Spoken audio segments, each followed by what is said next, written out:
Good afternoon, Your Excellency, and a Happy New Year.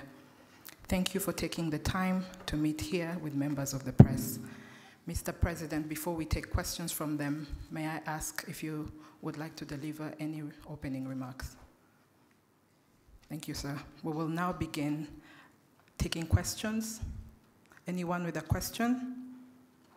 Please remember to introduce yourself and the media house you represent before asking your question. Can we have microphones around? Vincent, Kigali Today.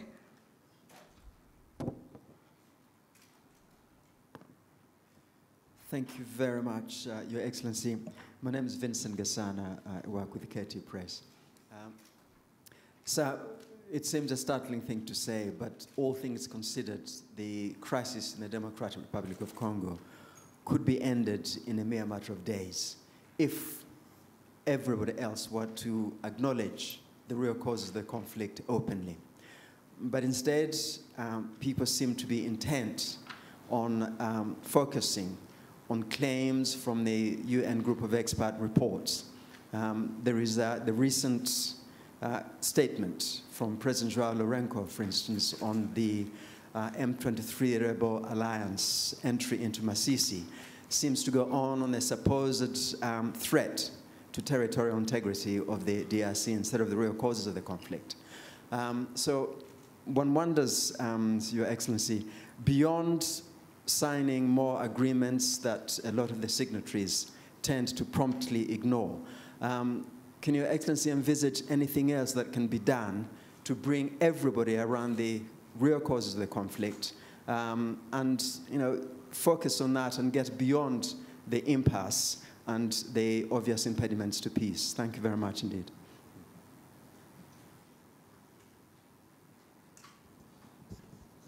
All right.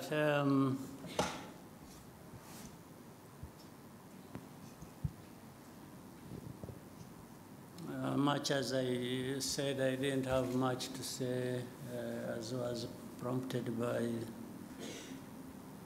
the moderator. Let me first of all welcome you and once again wish you a happy new year. I hope the new year will bring blessings to all of us. I think we had time to talk about the last year. And the last year ended well. We're now in the new year. As a country, as a people, this country and our partners and myself, we hope we can continue the good progress we made last year and do even more, including probably realizing peace in our region. We are looking forward to that. So that is the starting point of my answer to your question. This problem of Eastern Congo, which I have in the past even explained as not just Eastern Congo problem, but Congo's problem as a whole, and the problem for our region, the problem for our continent and the rest of the world. But every time it is referred to as Eastern Congo problem, in a way, rightly so, because it is centered there. But the cause of it and many factors that perpetuate that problem are from different parts of the world, including from the big countries as we know them, the powerful countries as we know them. In fact, that problem has roots in the history of that country, the history of our region, and the history of our continent, relating to even the early days of colonial time.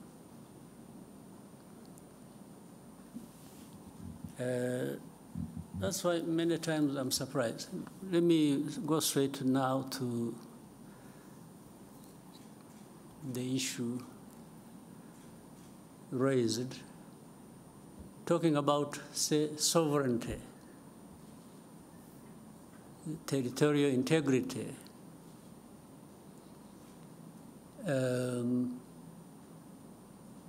As you said, in the statement made from Angola, how do these matters arise really, in a sense? M23 you talk about. These are Congolese. Even to the admission of Congo's leaders, the past and the present.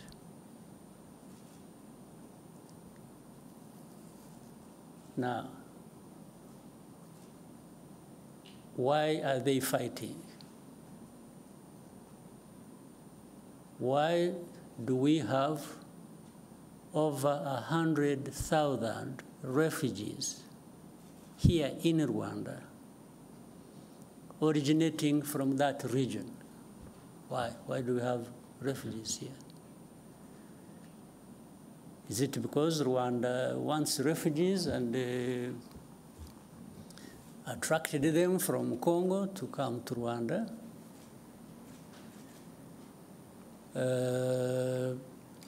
I said the first question, M23, why would they be fighting? They just like fighting. So, in the fighting that is happening in Eastern Congo, and you call that violation of sovereignty, territorial integrity, how does it arise?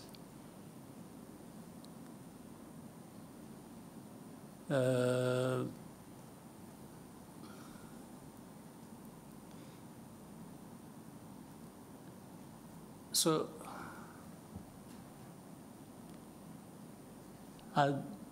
on one hand, these are Congolese. On the other hand, they are foreigners. So how do they combine these two identities? How do they happen to be Congolese on one hand, and then they are foreigners who have invaded Congo and therefore breaching everything about sovereignty and territorial integrity? Maybe they mean something else. Let me also try to explain that. Those who make such statements, I would remind them and remind you here, and I know you know, people play like they are ignorant about things, yet they are supposed to be experts of that. This fighting that is happening in Eastern Congo, that has been going on for these last years, you mean here in this room, people don't know how that started, where it originated from? These groups fighting in Congo. The fighting that was started 2 more years ago these people fighting did not come from Rwanda as of the time the war started, or they started the fighting.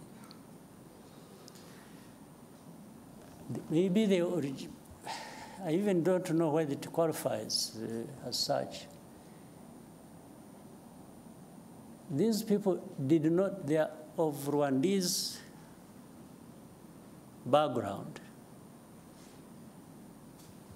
I don't know whether it would even be right to say they originated from Rwanda.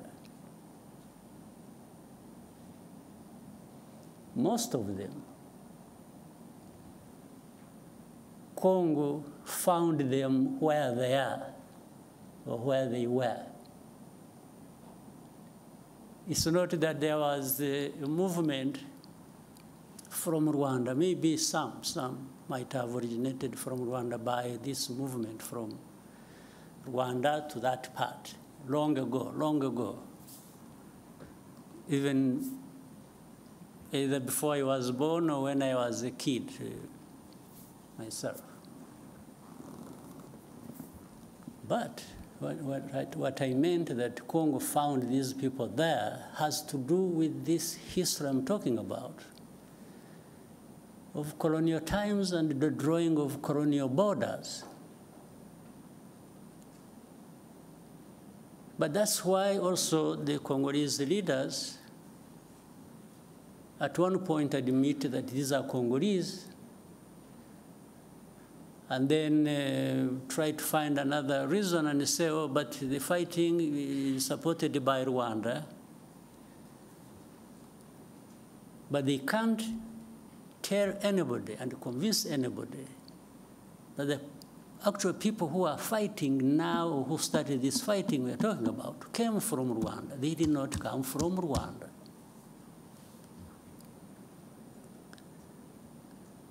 These leaders of M23 and the majority of their fighters came from Uganda, where they had been as refugees who ran away from, or as a result of solving the problem of 2012, 2013, when these people moved to Uganda, and others came here. I remember for specific actually number, those who came here were between 500 and 600, whom we disarmed and gave back arms to the government of DRC at the time.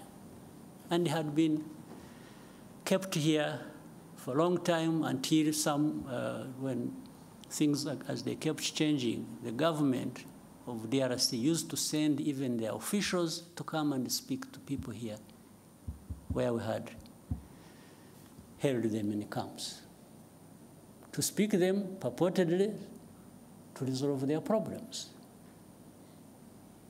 It went on back and forth for a long time.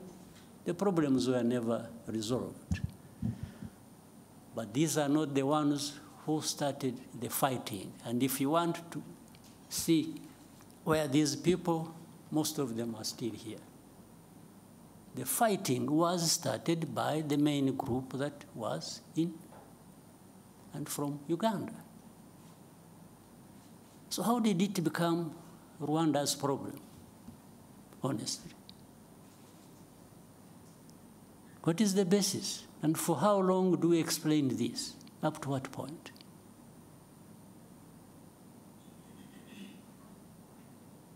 These people, the ones who lead this, and then the other hundreds of groups fighting in Eastern Congo, have nothing to do with Rwanda. The only reason Rwanda comes into question now for this is for a couple of reasons. One, these are Rwandophones. They speak in Rwanda. Well, but that is also what maybe became their main crime in Congo. So if they speak Kinyarwanda, that has turned into reasons for persecution. And that's why we have refugees here for over 2 decades.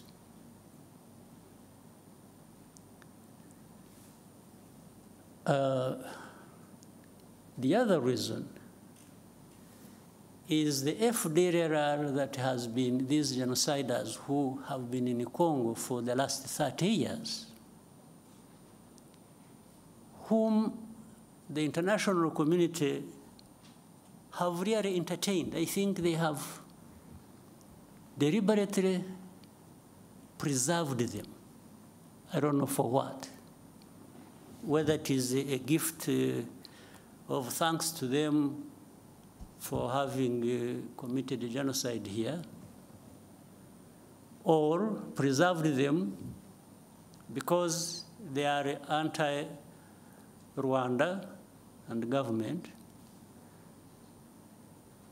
and therefore they would use them as and whenever that is possible against Rwanda, to control Rwanda, to manage it the way they want. Otherwise, tell me, part of the reason is MONUSCO, this UN force, is in Eastern Congo, in the DRC, was actually to address this problem of FDLR that kept changing names over time. But after 30 years, if you ask the UN and say, what happened? If you really ask them what they've been doing for the last 30 years they've been there, and with tens of billions of dollars they have spent on it, what is there to show for that effort that was made? Only to end up blaming Rwanda for everything that is happening in Eastern Congo,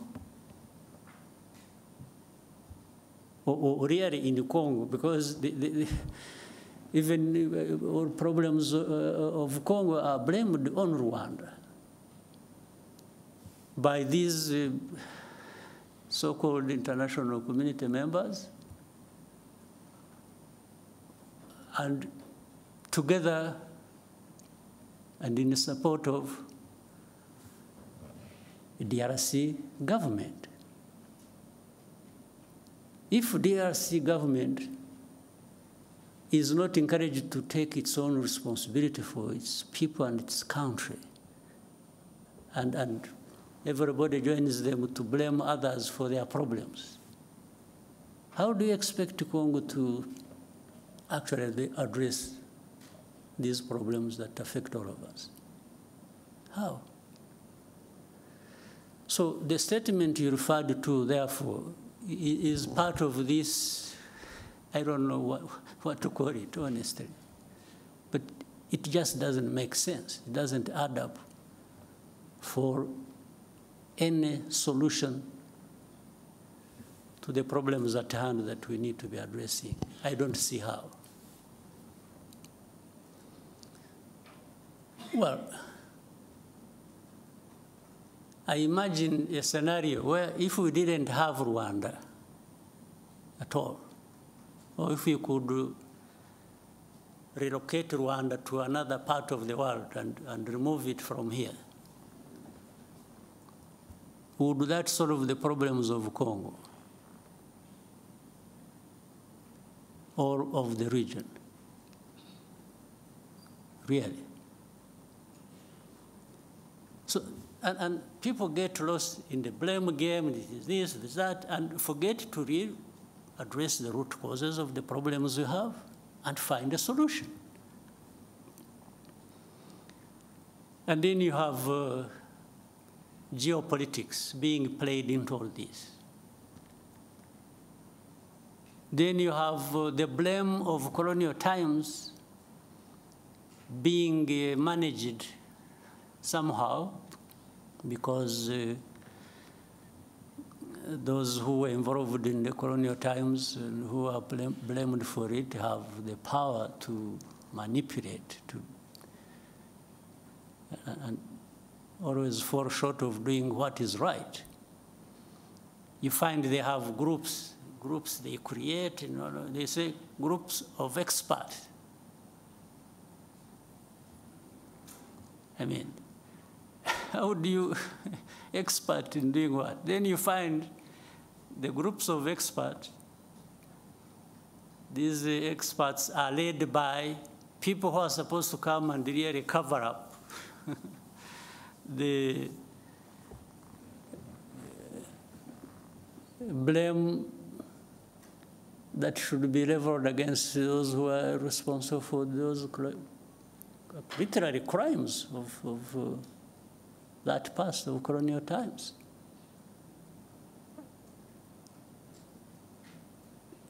And they've been here in Eastern Congo or in Congo, groups of experts. What expertise? Expertise to come and terrorize? These groups, the people making up these experts, in broad daylight, killings, persecution, all kinds of stuff are done by people they see, government leaders in Congo, commanders, people belonging to either the police, the army, in broad daylight, lynching people. This one is kept quiet about. And then these experts write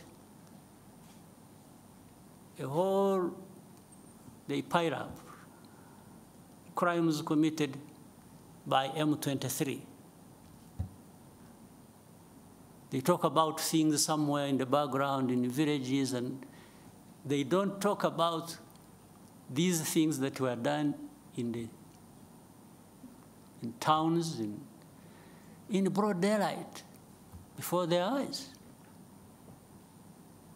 Then they talk about, M23 violating, human rights and so on and so forth. And then Rwanda behind supporting them, and Rwanda is supposed to be there stealing minerals of Congo. So the whole thing is shifted from what the problem really is to some other imaginary problem they have created. And they really make people believe that. But honestly, for the last 30 years, if anybody wanted to understand what the problems are and what the solutions should be, you don't even need to be an expert. You just need to be wanting to resolve these problems and allowing people to have peace. So when you ask me what next do I think, what I think should happen is what I have thought from the beginning and have spoken out very loudly to whoever needed to listen. This problem is not insurmountable. It can be addressed. It can end. It should have ended in actual fact long ago. But you can't end it by manipulation. You can't end it by playing games. So one, does FDLR exist in that situation or not? Do people understand the history of FDLR or not? So why should FDLR be an issue even for discussion? Or why should it be a big problem that can't be resolved? We told these people, whoever was involved, that you can, we started with DRC itself, even before the current administration in DRC. We used to approach these people. We even approached the current administration. We said, let's work together to resolve this problem, and that we will support you with whatever you think you need, and we will avail ourselves and our resources to actually help you fight this FDLR and eliminate it from. And they refused. I had even given them advice that, you see, Uganda has a problem of ADF and others based in Congo. We have a problem of FDLR based in Congo. Burundi also says they have a problem based in Congo. I said, why can't we, all of us, work together? Uganda works with the DRC, Rwanda works with the DRC, Burundi works with the DRC to eliminate the threat to security along our borders.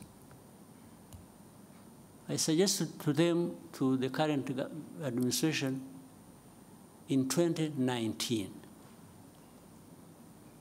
Now, what they did, they allowed Uganda to go and to send in their troops to go and fight ADF. They allowed Burundi to quietly go into DRC to fight whichever their groups they are fighting are. When it came to Rwanda, they refused. Of course, that means something. They refused because either on their own or on the advice by whoever, they actually didn't want this problem of FDLR addressed.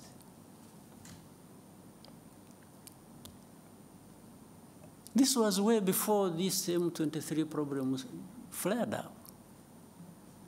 And as I mentioned to you, the main bulk, like the others, maybe they have been recruited from different places, but the main bulk of this group, including their leaders of M23, came from Uganda. They did not come from Rwanda. This is a basic fact you should all be knowing. Then ask yourselves, so how did it become Rwanda's problem? So why doesn't DRC address the problems of their own people? Why do they have to put the weight of that on our shoulders? Why don't they take away these 100,000 plus refugees here? Take them back home. Now, to show you the connection with these other countries, for all the time this problem has been there, some of these refugees, these countries, United States, Canada, Scandinavian countries, other countries, they've been coming here and selecting people from these camps that they would go and relocate in their countries. They've been doing it over a long time, but they have not taken many people. Out of 130,000 we have here, they have maybe among these countries, they have maybe relocated for settlement in their areas about, can't be more than 11,000. Over 20 years. So do these people come and take these refugees, or these people, knowing that they are taking Rwandese or they are taking Congolese? They definitely know they are taking Congolese. So how about those who are staying here and have not found a home anywhere in these areas? What happens to them? And they are coming every day, every time, with this fighting going on. So then they quickly find a solution in saying, let's blame Rwanda for everything. Then they make statements. Rwanda-backed M23 is doing this, is doing Rwanda, Rwanda, Rwanda, Rwanda every day. Rwanda must remove their forces. So I asked another time when we were having a conference like this, if anybody thinks Rwanda is in DRC, why should Rwanda be in DRC? They should ask themselves that question. If you want to blame Rwanda for being in DRC, can you also make an effort and try to reason and say, okay, but yeah, it's true, Rwanda is in DRC. Rwandan forces are in DRC. But why? Why should they be in DRC? So that's why they quickly find an answer and say, they are there to steal minerals. Okay, suppose that is also true, if you think that is true. What happened to FDLR? Or what happened to what produced refugees to be here in their hundreds of thousands? What happened? Why? Was it because RDF was stealing minerals in Congo? That's why these refugees came here?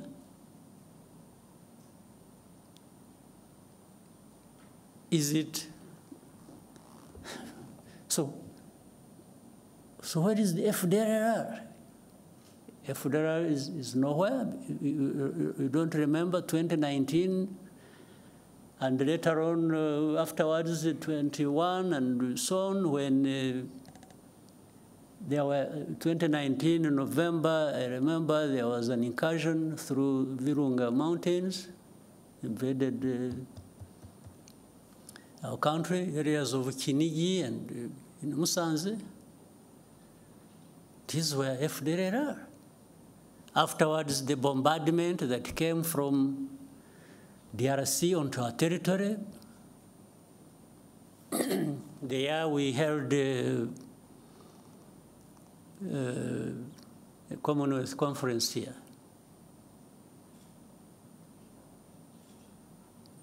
So the bombardment that was, and it killed our people. And we raised these matters with the government of DRC. Now, so everything is, oh, no, they are there just stealing minerals. Okay, if you are right on this, how about these other issues? How have you addressed them? So, my dear friend, I've given you a long answer. I wanted to really be quoted correctly, and I hope you will. This problem can be addressed, but it cannot be addressed by just having processes where the only thing, in fact, it's really sad. We have processes and we have leaders leading these processes. And what becomes more important is the appearance, the camera appearance. It's being seen there to be signing something, and that becomes an end in itself. you leave the problem intact, you don't address it. Oh, but you didn't go to Rwanda. Okay, how about the time I went there? What happened? Because there are times I have been in these. In fact, up to a point I got tired of going. We have meetings in Nairobi, I was always present. We have meetings in Rwanda, I was always present. We have, wherever there were meetings to discuss how to end this problem, Rwanda was present. But in the end, even now as we speak, the importance is not ending the problem, the importance is in the process. It's in the appearance to be photographed and you say you were in Rwanda. So if you're not there, but I have discovered that being there and not being there amounts to the same thing. It doesn't address the problem. So we have to find a way of addressing the problems. Not processes becoming an end in themselves.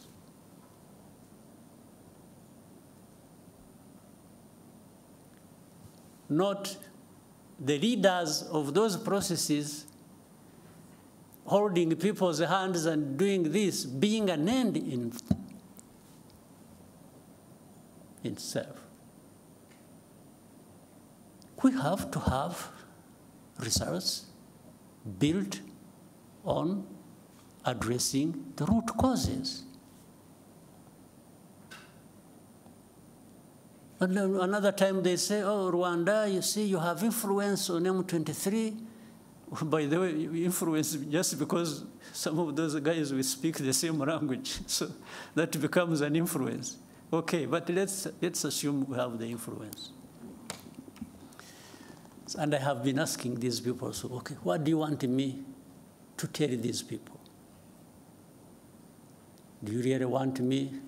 What do you want me? Give me a message to take to these people over whom I have influence.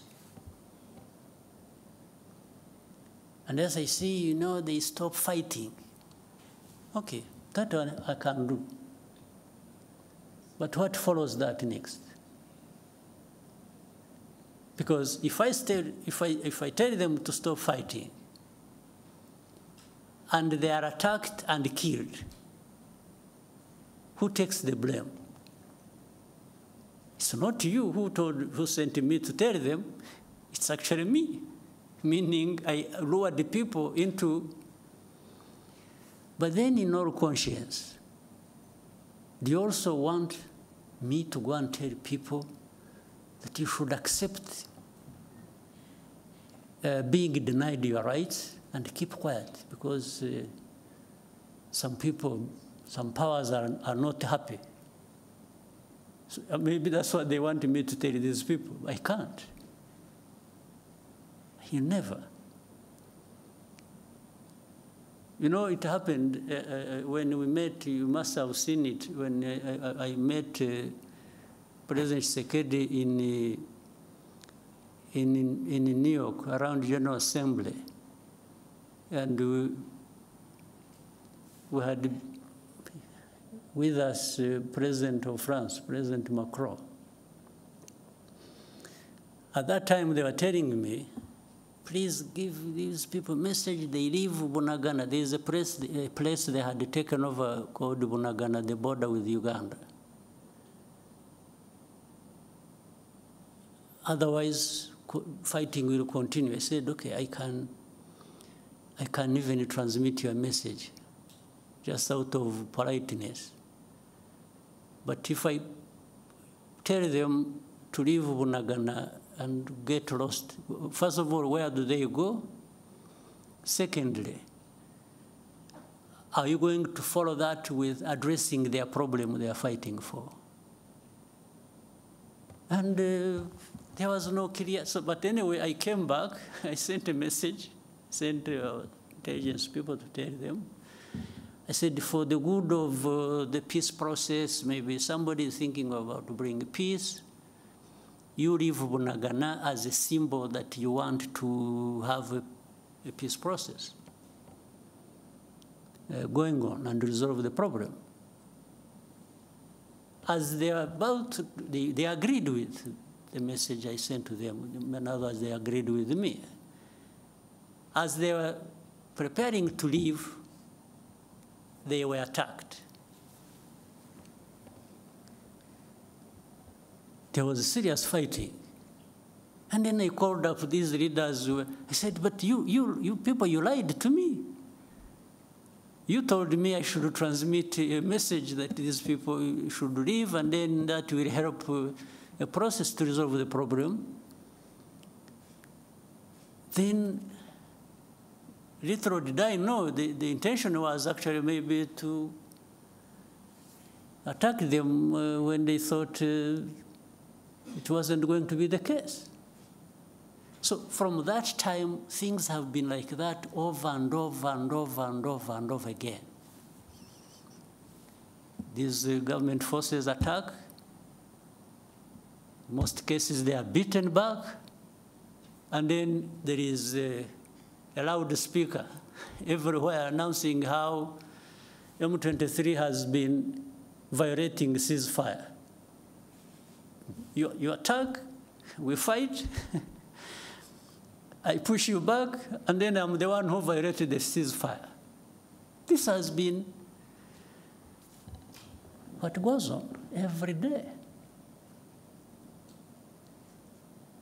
And even with these experts that we have in place, they cannot tell, but that shows it's not that they can't tell what is the truth. It's just that the truth is not what they want. It's not what they like. It's completely different. So Rwanda, while we may be blamed for other people's problems, we are also happy to be blamed for our own problems of trying to defend ourselves, if that is what it means. We will defend ourselves at any cost. There's no question about it. I have told those who are behind all this in a very clear language. They keep asking me the same questions. I keep giving them the same answers. If there is anything that I can compromise on, it has nothing to do with ceding even a millimeter in terms of preserving the security of our country. Absolutely not. So, my friend who asked the question, the answers are obvious, they are known. But in their heads, these other people have their own other way of looking at things. They don't care about us. They don't care about anybody. They care about themselves. If you want to allow yourself to open up, to be crushed, you get crushed, and that's not their business. They really facilitate that. So let me end up with the wrong story here, but it is an accumulation of, I have been silent for a long time. So I thought I needed maybe to go back into a little bit of the history of the problem. But the facts are clear. It's only those who don't want the facts that have other ways of looking at things. All right.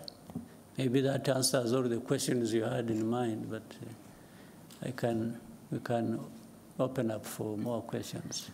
Your Excellency, before we take more questions from the room, we received a question from a journalist called Charles Onyango Obo. He and 10,000 more are watching live right now online. And he says, you led the African Union reform process and most of its financing mechanisms. Given the failure of AU diplomacy and security interventions in the Horn of Africa, the fiasco the EAC faced in Eastern DRC, the mixed results of the Luanda process, do you think perhaps AU needs a reform of its political and diplomatic processes? Some have gone as far as calling for the disbanding of the AU's Peace and Security Council and the creation of a new, more effective mechanism. Do you agree?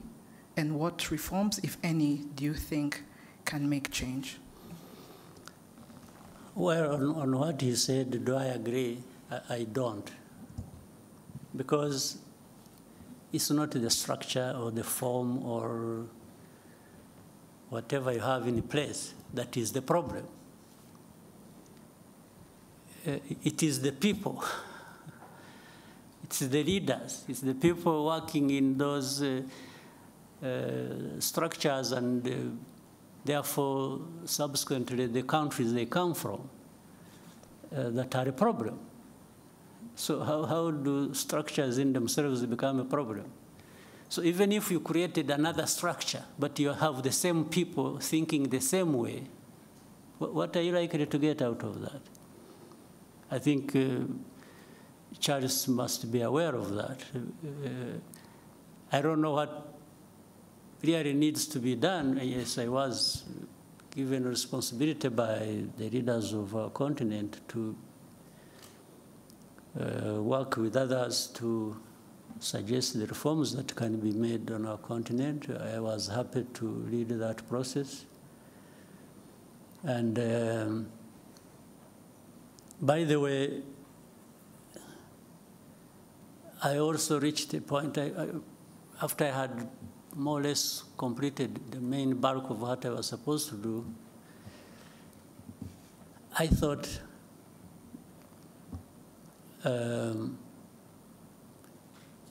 we needed maybe to find another person. Because when I was seeing some, I mean, you can hear this. We sit in meetings, leaders, I'm talking leaders, presidents, prime ministers, and others. We agree something in a room like this. Suggestions that have come from us. We agree. We put something in place. And then, in the end, nothing works. Do you think it's a problem of the process? It's a problem of the structure? What is the problem? I think the answer is obvious. The problem is us. So in fact, when I even wanted to test that, because when it was just going back and forth like this and that, and we agree something, we don't do it, or we do it halfway, and so that is how I decided. And I told the leaders in the room that, you know what, I've been very happy to serve you,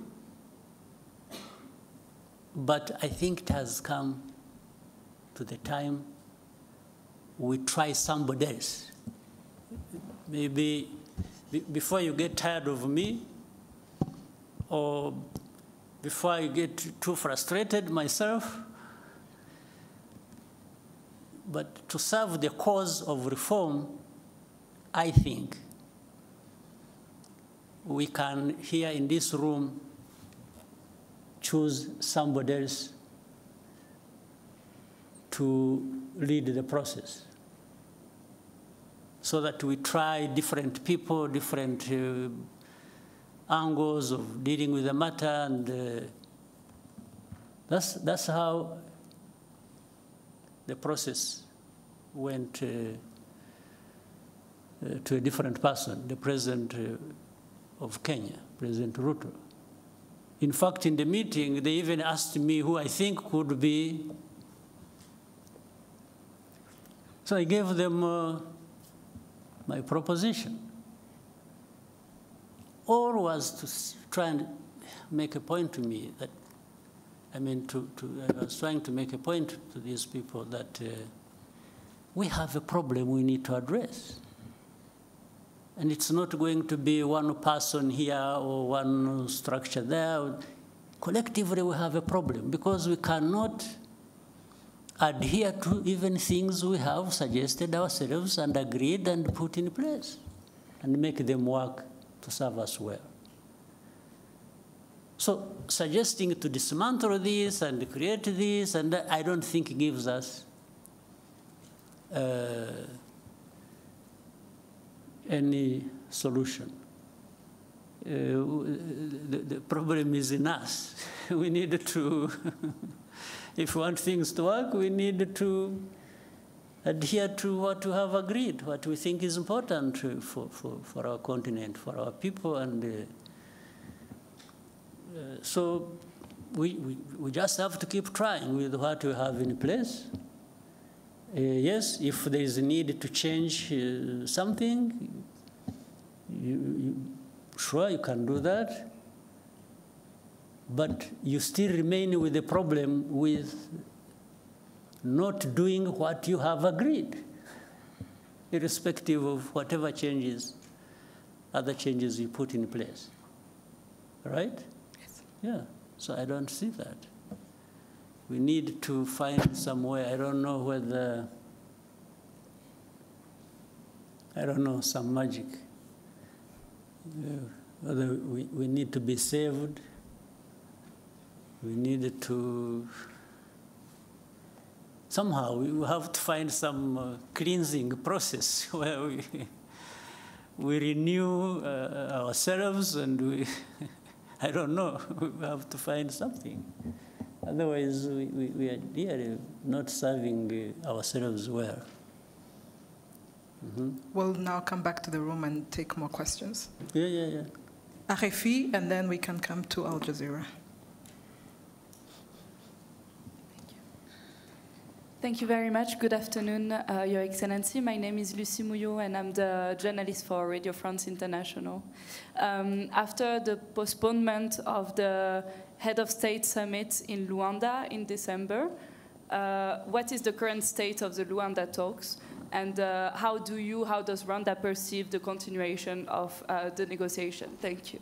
What the last part, sorry? How does Rwanda perceive the continuation of the negotiations in the Rwanda talks? Yeah. For that one, I try to give it a short answer. Much as it lies in the early explanations I was giving.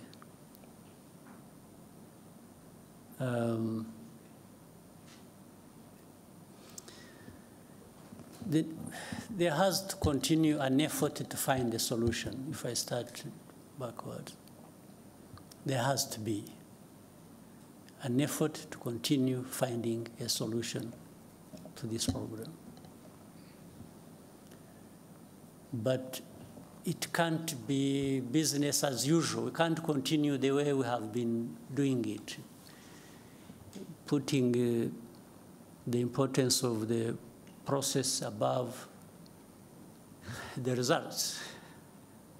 I think what we are looking for are the results, not the process. But we need the process to get there. And in the process, therefore, you need to do what is right. So on that note, really the effort has to keep in place, and we have to keep asking ourselves the right questions and finding the right answers. The FDLR question has to be answered. There is no dodging, being dodgy about that and circling around the problem endlessly. We have to find a solution.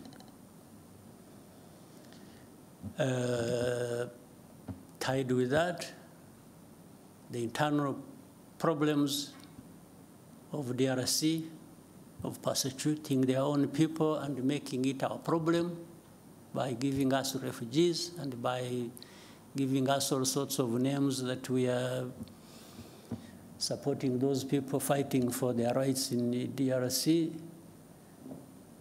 has to find a solution. and the solution lies in internal political process or dialogue that government can, on one hand, they say they want to talk to this, and then they say, no, no, we'll never talk to them, they are terrorists, and then, so you even don't get to understand what is really is it that you are dealing with. They say, no, we won't talk to them, but we shall mandate somebody else to talk to them for us.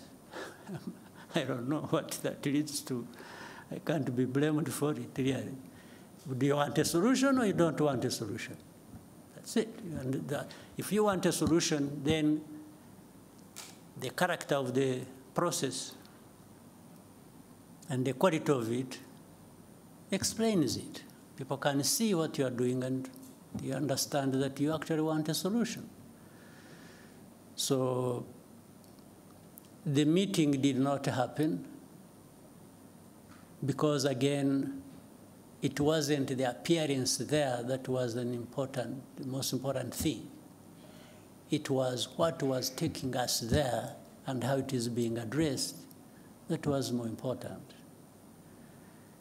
And before the summit was to take place, there had been technical people meeting, discussing, and ministers meeting, DRC, Rwanda, and Angola.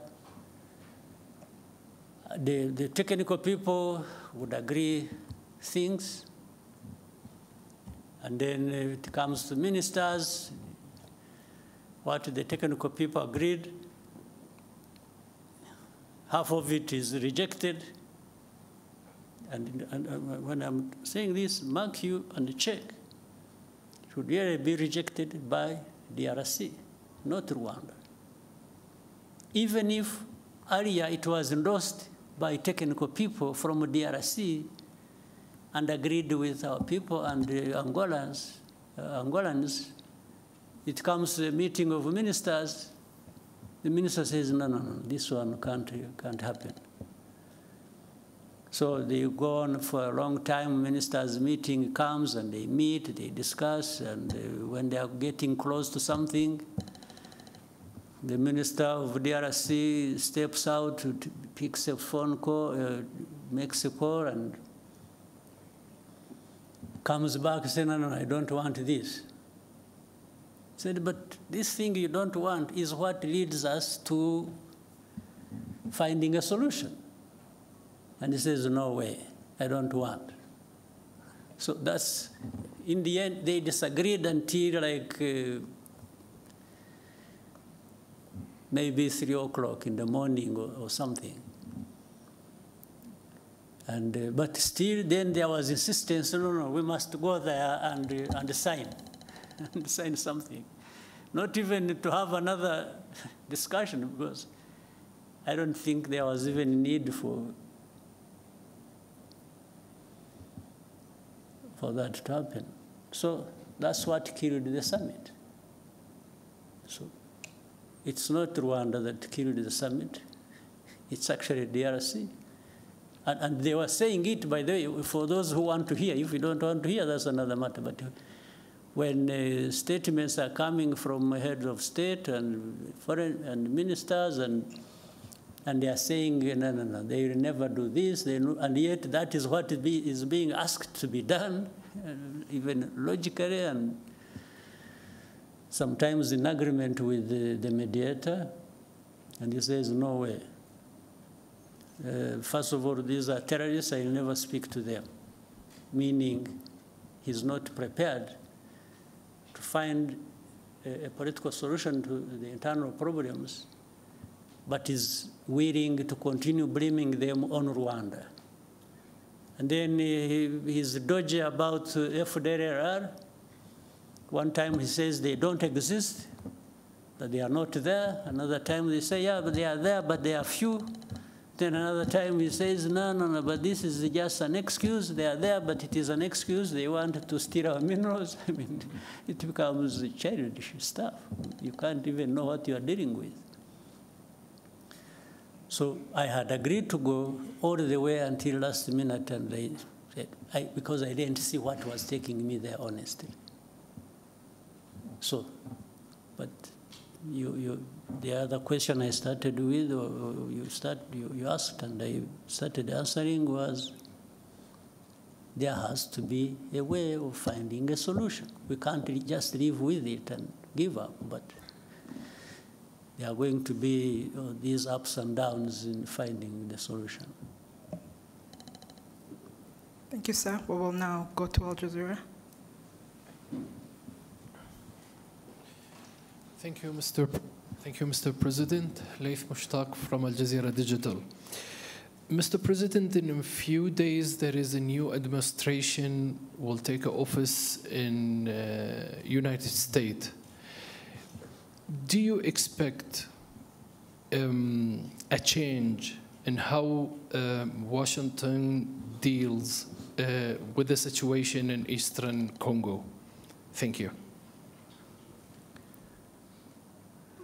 Well,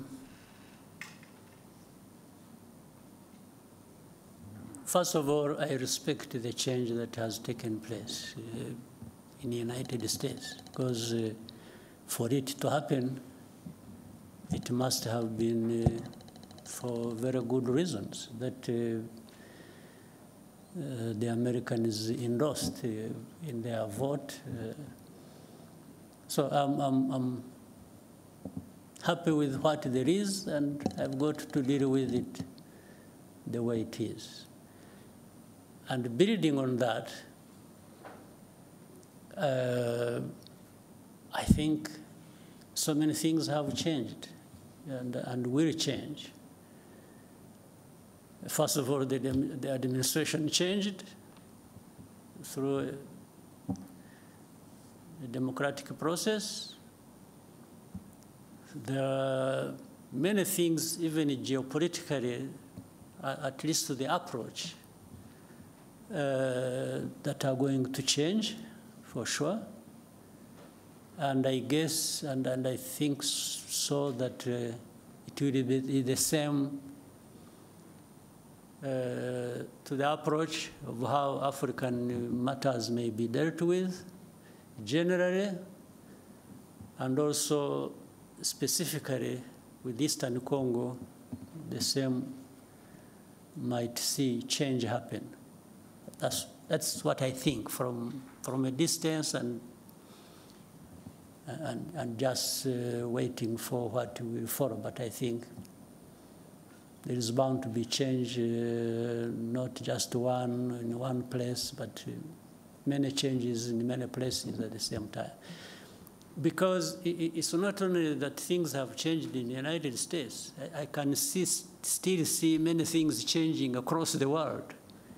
In fact, at a terrific speed, that we have to work hard to take care of ourselves, given the whirlwind of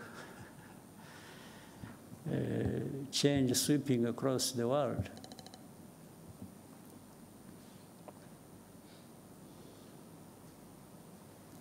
Thank you, sir. Ozwaki? Microphone. What is it? Okay, thank you. So, murakoze nyakubahwa Perezida wa Repubulika, nitwa Mutuyezu Oswald, nkora kuri Radio TV 10. Guverinoma iriho, ni ukuvuga abaministre barahiye ku itariki 19 z'ukwa munani, ubu hamaze gusimbuzwamo 5. Manda ibanza yarangiye nabwo hasigayemo 5. Impinduka tubona ko zihuta cyane. Ese bisobanuye iki kubirebana na accountability, kubazwa inshingano? Ese hakorwa iki kugira ngo bitagira imishinga cyangwa se gahunda bihungabanya, bidindiza? Mubonye n'umwanya mwavuga ku kirebana na bino bigo bitsura ubuziranenge 3 byajyaga bimera nka babahigi benshi bayobya ryatungo uburari, ariko ubu byorohejwe, bavuze yuko icyangombwa kimwe cy'ubuziranenge ikigo kibonye kiba gihagije, byorohejwe gutumiza ibintu mu mahanga cyangwa kubyohereza, nta kubasaba byinshi kereka ibirebana n'imiti. Tukibaza tuti nta kintu mubona gikwiye gukorwa no mu bikorera bananiza abakiriya babo, cyane cyane za banki usanga zituma umukiriya agenda uzana ibigaruka n'ibyo bamaranye igihe ugasanga barongeye barabigutumye. Urwo rwari urugero. Murakoze.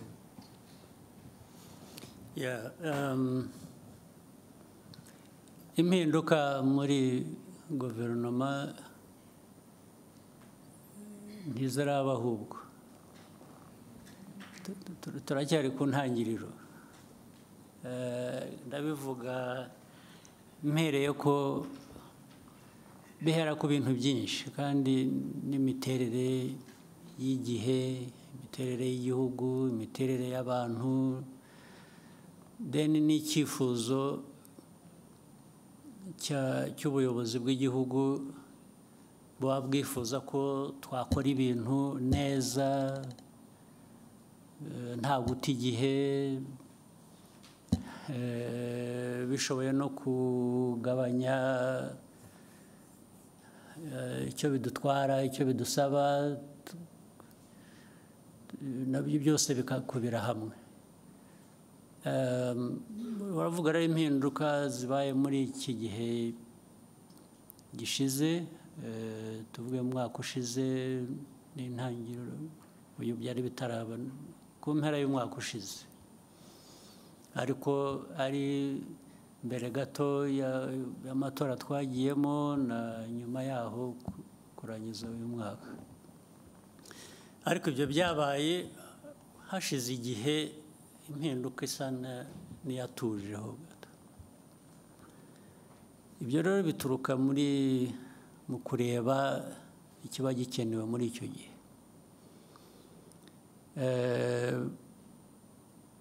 Ariko n'ubwo wambajije ikibazo, ugomba kuba ufite nawe uko ubibona cyangwa utekereza, cyane cyane binashingiye no ku bagiye bahinduka cyangwa bihindura. Ugomba kuba uvuga uti ariko aha koko hari hakenewe. Ntabwo ngusabye ngo bimbwire ubigumane mu mutima wawe, ariko nzi ko ugomba kuba ureba aha ukavuga uti ariko hariya ahubwo baradutindiye, cyangwa ahandi uti. Byose rero biva mu kugerageza, ariko dufite gushakisha, gukora byinshi bishoboka, gukora ku muvuduko ushoboka kugira ngo bigabanye uburemere bw'ibibazo abantu bahura nabyo, byaba mu buhinzi n'ubworozi, byaba mu buzima, byaba mu burezi, byaba mu bikorwa remezo, byaba mu bikorera nyine nk'ibyo wari unavuze warangirijeho, nabyo ndaza kubisubiramo. Umuntu ahora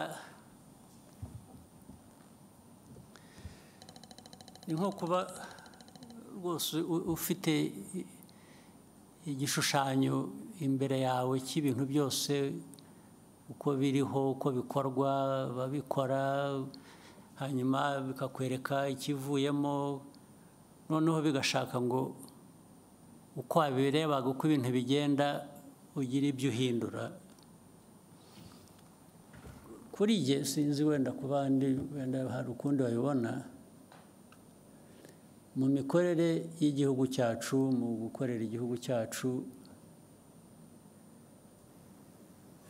cya mbere nshyira imbere, mvuge ku giti cyanjye, ni abaturage b'u Rwanda. Barabona ibishoboka byose bikwiye uko dushoboye. Hari ibyo tutageraho, hari ibyo tutabona kubera ko tutanabishoboye, tugategereza igihe amikoro azabonekera wenda tukabikora. Ariko ku bihari, ku bishoboka, barabona ibyiza bikwiye uko bishoboka or not. Icyo ni kimwe. Ababikora barabikora uko bikwiye, cyangwa bashyiramo amarangamutima yabo, bagakora ibintu uko babyumva, uko babishaka, cyangwa byaba biterwa se n'aho bari bashobora gukora ahandi neza kurusha. Ibyo nabyo ukabinyuramo ukabitekereza.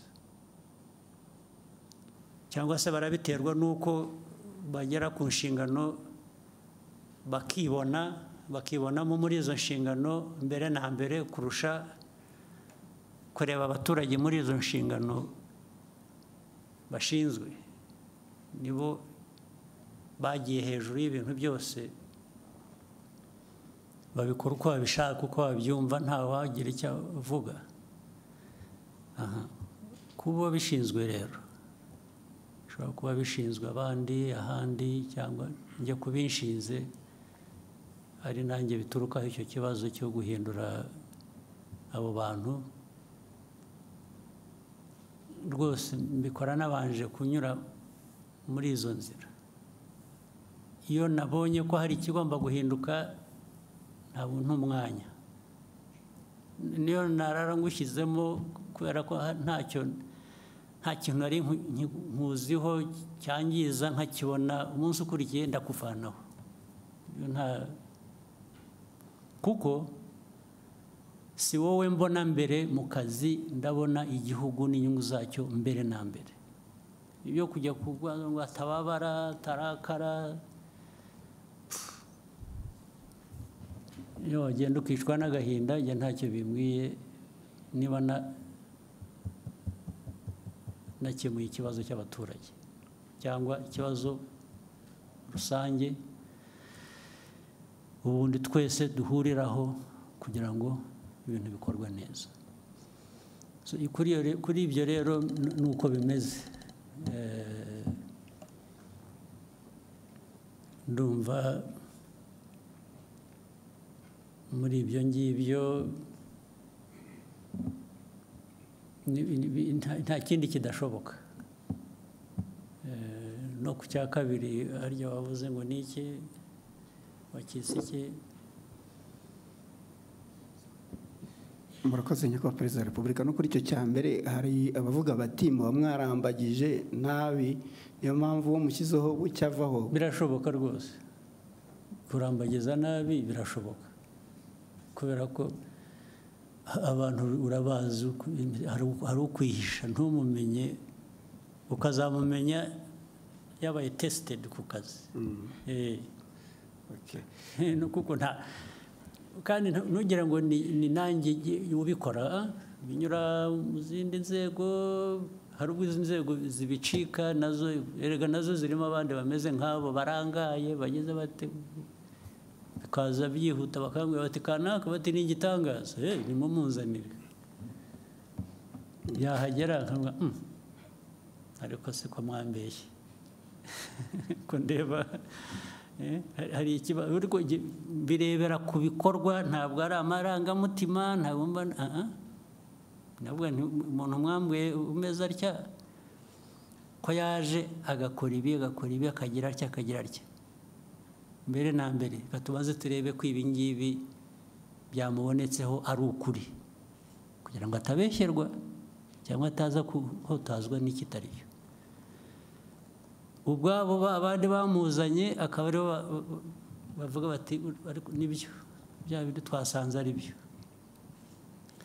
Ubwo se najya guhera mu kintu cyo kuvuga ngo baribeshye, reka mbyihanganire. Cyabonetse kigomba kugenda gityo. Hanyuma cya kindi rero nikivugana na bino bigo bitsura ubuziranenge, ibya private sector, iby'abikorera. Iby'abikorera rwose ndemeranya nawe, tugomba gushakisha uburyo n'abikorera. Erega n'abikorera ntabwo abikorera ari ba nyamwigendaho. Abikorera bikorera mu gihugu. Niyo wikorera, iyo ukoze nabi bifite undi byangiriza. Rero hari inzego za leta, hari iz'abikorera, tugomba gushaka uko bihuzwa kugira ngo byombi bikore neza, byuzuzanye. Kuko ni igihugu tureba, igihugu kirimo abo bikorera, kirimo inzego za leta, kirimo ibintu byose. Kuri ibyo nabyo uvuga nibyo, nabyo bizagerwaho. biba byashobokaga ngo bibe aka kanya tubivuze byaba, ariko ntabwo ku bintu bigenda turakuzi, ntabwo ibintu biba nk'uko ubyifuza muri ako kanya, ariko ibyo ndemeranya nabyo, nabo bagomba kugira umurongo bafata, ndetse igihugu kigira umuco, kigira izina, kigira karagita. Igihugu cyacu gikubiyemo abo bose, turashaka kucyubaka kikagira umuco ukiranga muzima wo gukora neza. We'll take a few more questions from the room. We could start from that side and then come to Scovia. Lionel, then Scovia.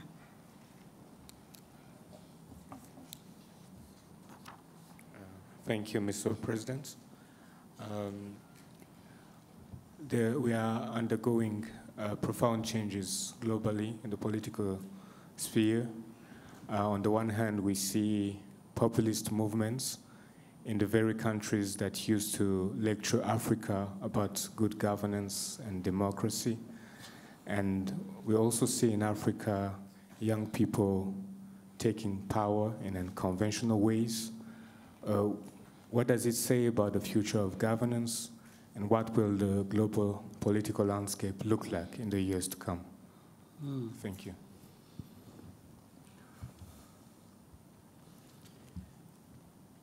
First,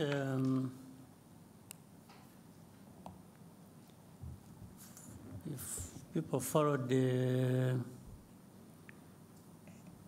what some of us would be saying for the last 20, 25 years,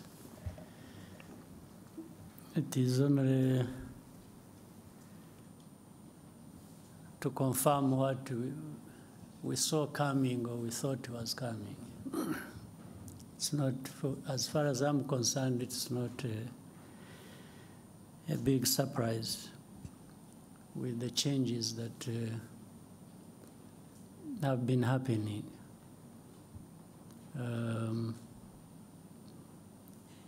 Doesn't matter whichever background or political walks of life.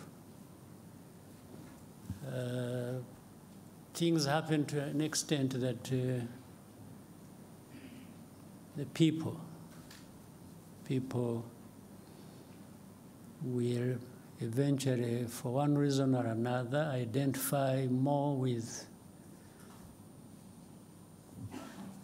what they find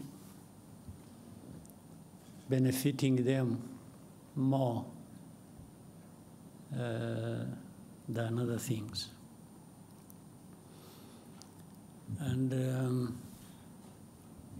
that's why we should all be making an effort, those who are at the helm of political institutions or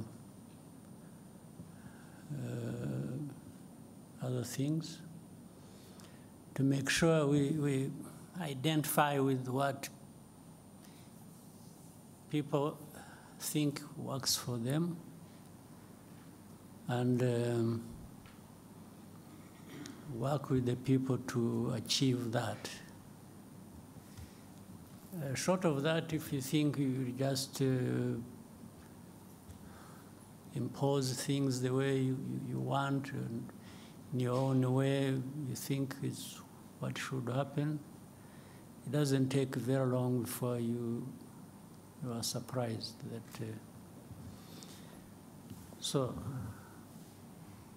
But in the question you've raised, there is also some of those things that people have questioned over time. The lectures given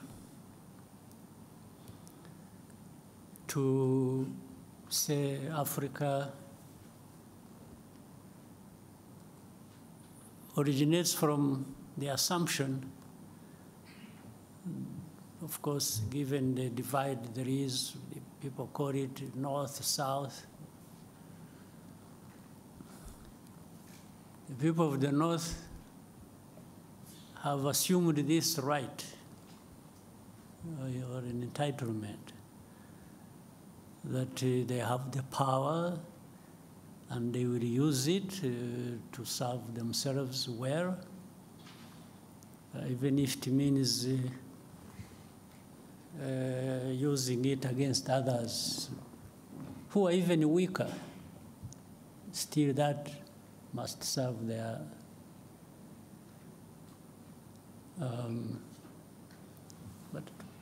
but a couple of things are interesting. While you are assuming that you have every right to take it to others and feed it to them, whether they want it or not. At the same time, at home, meaning the home of those people who think like that, there are internal processes, internal contradictions, because the people there also are saying, what are our leaders, our governments doing for us?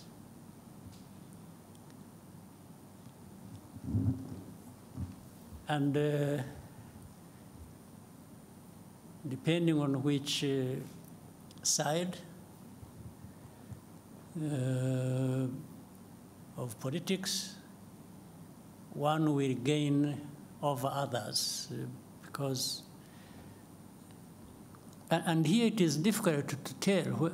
You can't decide for people that this is what they must think that is right for them. Even these populist or conservative or liberals or whatever you call them, within there is a discussion as to whether what is happening internally among them serves the way they see things should happen internally now, before they go out and take it on to the others, those of us at the receiving end. So that internal contradiction will define things, and rightly so, their own way. And you see, it is very interesting when you look at, somebody talked about the administration in the United States.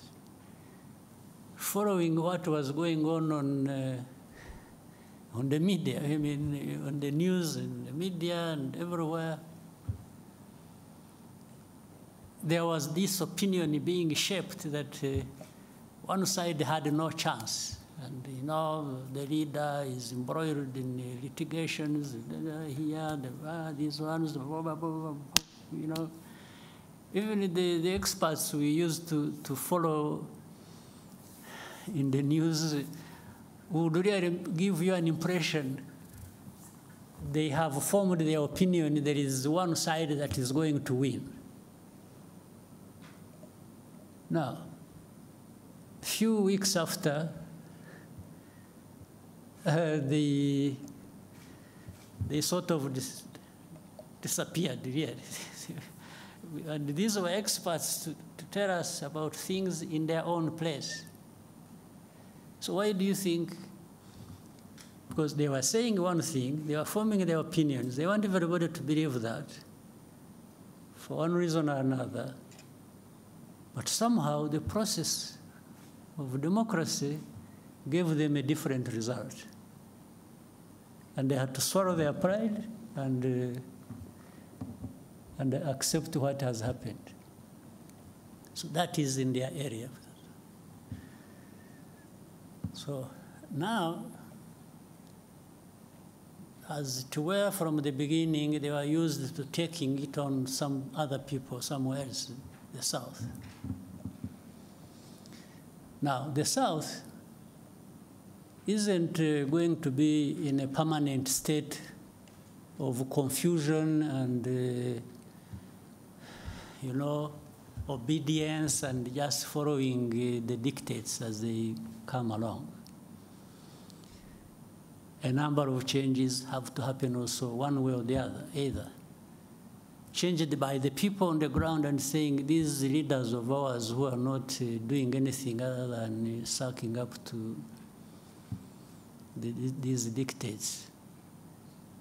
We should find a way of getting rid of them, one way or the other. In fact, it is either one way or through the vote, which is always the preferred choice. But when that is not possible, some people have used other means to get rid of these, in a sort of defiance about how they feel they are treated by these leaders, or by extension, those who dictate their leaders, who dictate to their leaders what to do in their own countries. So one way, it will always give somehow, change will happen. So what we see on the political, economic, geopolitical landscape is a result of that. There is soul searching at different levels by different people, and it doesn't matter the weak, the strong, and there will always be a way to give in terms of the outcomes. So in Africa, Africa is no exception. You see, I have argued even openly and even to the point of probably being misunderstood. When we've been talking about, people have been talking about coup d'etats happening in different parts of our continent. Let me start with that. Coup d'etats are bound to happen in a place where so much is happening, and then the people either get fed up one way or the other and express themselves again one way or the other. As I said, they express themselves through the vote, or these ones who carry out coup d'etats are from this society. So they are part and parcel of the citizenry of these countries. So they are part of this dissatisfaction, resentment, anger, and injustice. Some young person. And then we say, oh, the establishment, unconstitutional means, Yes, whatever means.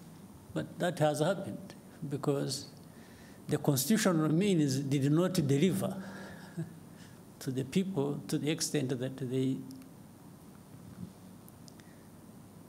If you are saying it shouldn't have happened, then you should also be saying what was there before that was changed should not have been behaving the way it was behaving. Now, to the people, there is a point where they may tell you, yes, what we have is bad, the coup, bad enough. But what was there before was even worse. This is what they would tell you. So for them, they have maybe chosen between what is bad and what is worse. Is what I mean. Now, the remaining problem, which must also be addressed, it's not enough to change what you think is bad. It's also important that when such a change has happened, you must really do better than what you have removed. So these ones who have who carry out coups, they have a task to make sure that they justify why they removed the, or they did what was unconstitutional to bring change. That change must be real, must give the people what is better than what they were getting. And then that would be justified, in a sense, by that. So that is what is unfolding that we see every day. There is that struggle that goes on. So I hope certainly those who take over, while they may be condemned, in some cases rightly so, everything can be put right by new developments happening that are going to serve people much, much better than what they had before. So, and that's what is happening on our continent. But for the dictates, for lectures, and so on and so forth, it's up to people to make a choice. And I think Africans need to just reject being, you lecture me on what should happen in Rwanda based on what? When even where you are coming from is having some confusion, some changes. So which dictate should I follow? I think we should also strive to do, things the way that works for us and improves people's lives. And what is so bad is that you may follow the dictate and do the very things that will run down your country. And by the way, those who give you lectures will manifest in two forms. One, some will actually blame you for it, even if you followed what they told you to do. Others will help you to sink deeper into the mess you have driven yourself. So you are better off charting your own course with your people and doing what you think is right for you or what works for you, and especially if it shows in the outcomes, in the results, then really that is what all along deserved to happen. Right? Scovia?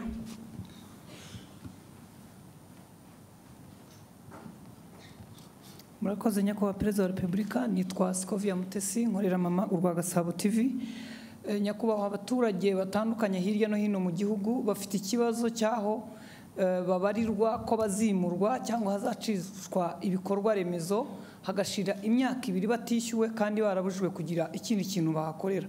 Ibyo bisa na kimwe naho bacisha imihanda mu butaka bw'abantu ntibabahingurane bakavuga ngo cyari igikorwa remezo bigahwaniramo cyangwa bigahwana n'icyo gikorwa remezo.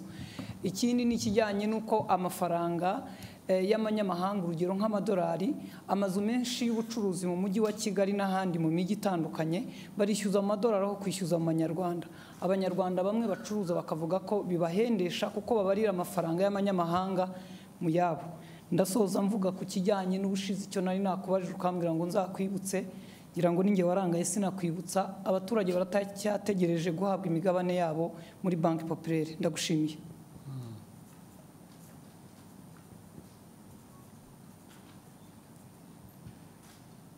So urumva ko namwe mwibagirwa rero burya ntabwo ari twe gusa. Ibyo abaturage bimurwa mu buryo butari bwo budakwiye, ibyo birazwi, ndetse ndabizi, ariko n'izindi nzego zirabizi, nubwo tugerageza kugira ngo bijye mu buryo bizajya mu buryo one way or the other. Byo bitwara igihe, bibabaza abantu, bibatera igihombo, ariko byo bikwiye gukorwa, bikwiye bikorwa, ukimura abantu, niba wagiye kubimura ukabishyura, ariko ibyo ntabwo ari ibyo gusa. Wenda icyo wibagiwe kuvuga, hari impande nyinshi.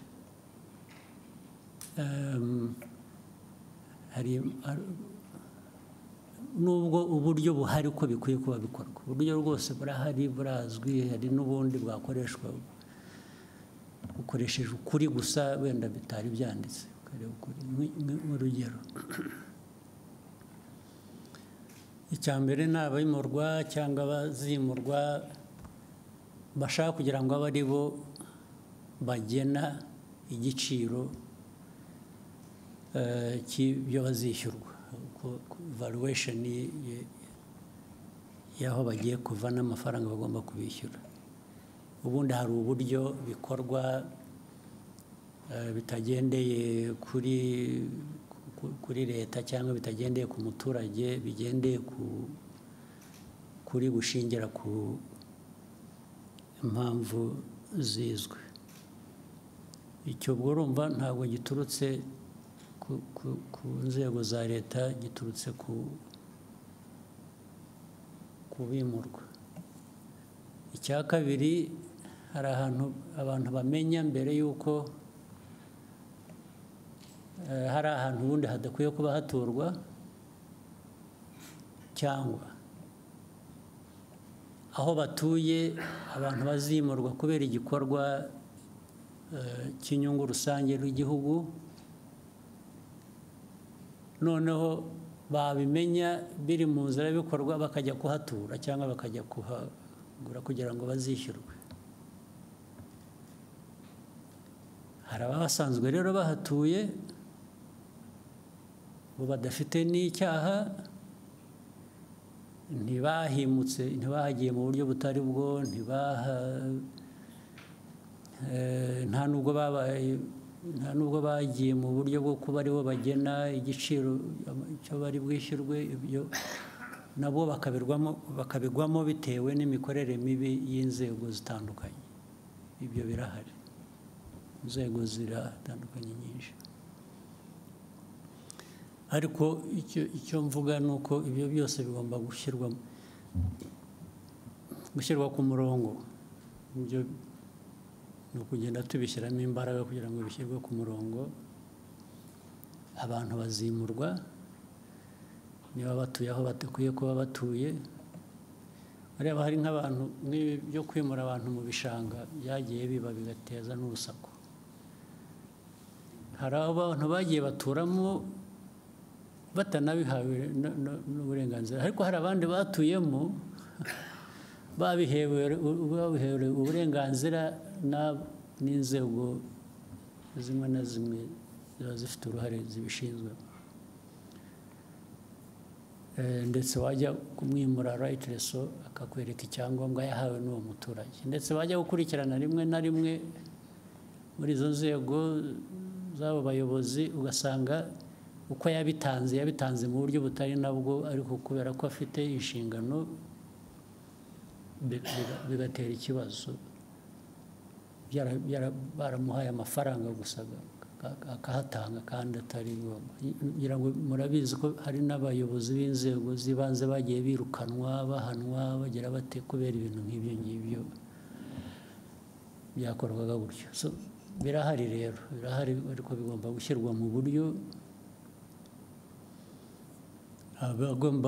abishyurwa badafite ikibazo bagomba kwishyurwa, ntabwo babashyira mu gutegereza igihe bibatera ikindi kibazo. Abakoze ibintu bitari byo nabwo bigomba gushakirwa umuti nabwo bigashyirwa ku murongo, niba ari uhanwa agahanwa, niba ari wishyurwa nawe wenda ku buryo bunamufasha ngo ushobore kujya ahandi, nabyo bigakorwa. Ibyo byo birakwiye, ntabwo numva twabitindaho, ni ukureba gusa uko abantu babyihutisha kugira ngo bireke guhara ari ntabwo ari aba bantu baba bikoreye umuzigo gusa, na leta ikwiye kuba iyobora mu bintu bizima, nayo ikwiye kuba yivanaho uwo muzigo yiyikoreza. Then icya kabiri cy'abantu bishyura cyangwa bishyurwa mu mafaranga yo hanze, ubundi bikwiye kuba bishyirwa mu buryo bw'igihugu cyacu bw'amafaranga y'amanyarwanda dukoresha. Urumva ni bibi no ku nshuro ebyiri, kuko uwo wishyurwa nko mu madolari cyangwa amayorozi cyangwa iki,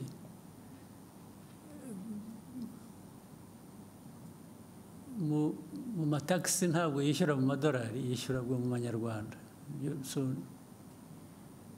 Ntabwo ari byo.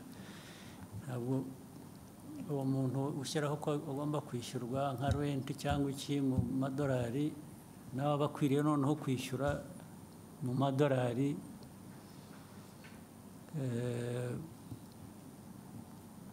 mu buryo bwa taxes bishyura.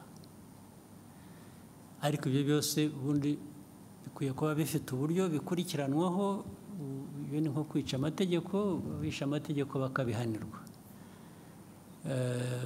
Bitwara umwanya rero, kuko abantu benshi babyumva uburyo butandukanye, niyo byaba budakurikije amategeko cyangwa nabo bafitemo inyungu, niyo mpamvu bitwara igihe. Ariko ubundi umurongo urahari kandi twifuza ko ukwiye kuba ukurikizwa. Ndibwira ko aho tuvugira aha hari uburyo bubitekereza bushaka kubishyira ku murongo. Navuga gusa ko bikwiriye kwihuta, nicyo cyangombwa, bigacika burundu. Icyo nacyo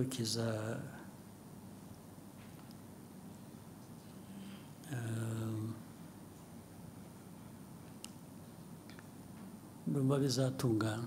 Icya gatatu wavuze ngo ni iki?